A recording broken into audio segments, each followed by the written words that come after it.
बिस्मिल्लाहिर्रहमानिर्रहीम। अस्सलाम वालेकुम। जैकब न्यूज़ सां मां आहियां आबिद अली मंगरियो। पेश आहिनि हिन वक़्त जूं हेडलाइन। करमपुर वेझो मच्छी बुंडो वटां 2 ॼणा अगवा। अणसुञातल अगवाकार ॻोठ पीरबख्श शुजरा रहवासी मज़हर अली जाफ़री ऐं ख़ैरपुर रहवासी नवाज़ पांवर खे अगवा करे खणी विया। मुखबी मज़हर जाफ़री जे वारिसनि साईं बख्श जाफ़री, अली गुल जाफ़री, अली बख्श जाफ़री ऐं हज़ार ख़ान जाफ़री चयो त हिकु ॾींहुं पहिरियां गाज़ी बंगलानी नाले शख़्स तितर ॾियण बहाने असांजे नौजवान ऐं ख़ैरपुर खां आयल महिमान खे अगवा करायो आहे। कल्ह खां असांजा नौजवान गुम थी विया आहिनि। DIG लाड़कानो ऐं SSP कश्मीर खां मुतालबो था करियूं त असांजा माण्हू बाज़ियाब कराए असांजी बेचैनी ख़त्म कई वञे।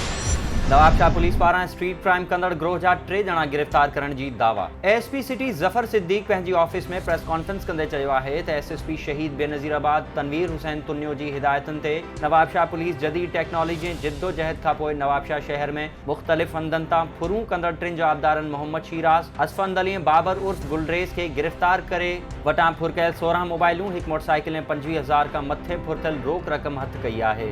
जॾहिं त जवाबदारनि वटां 3 पिस्टल बि हथ कया विया आहिनि। जवाबदारनि मथां मुख़्तलिफ़ थाणनि ते 10 खां वधीक केस दाख़िल आहिनि। सुल्तानकोट भरिसां पुलिस जूं रूपोश जवाबदारनि जी गिरफ़्तारियुनि लाइ चढ़ायूं। 8 शकी सोघा।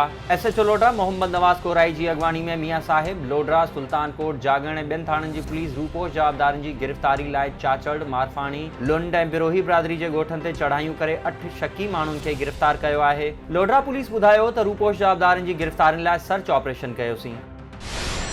ऐं मटियारी में 21 रमज़ान योम शहादत अमीरुल मोमिनीन जे सिलसिले में मातमी जुलूस बरामद थिया। शेर ख़ुदा हज़रत अली उल मुर्तज़ा अलैहिस्सलाम जी शहादत जे सिलसिले में ज़िले जे नंढनि वॾनि शहरनि में मजलिसूं ऐं मातमी जुलूस बरामद कया विया। मटियारी शहर में रवायती सालियानो मातमी जुलूस इमाम बारगाह सैयद ग़ुलाम मेहदी शाह खां बरामद करे मजलिस अज़ा बर्पा कई वई। मजलिस अज़ा खे अल्लामा मौला बख्श हालाई ख़िताब कयो।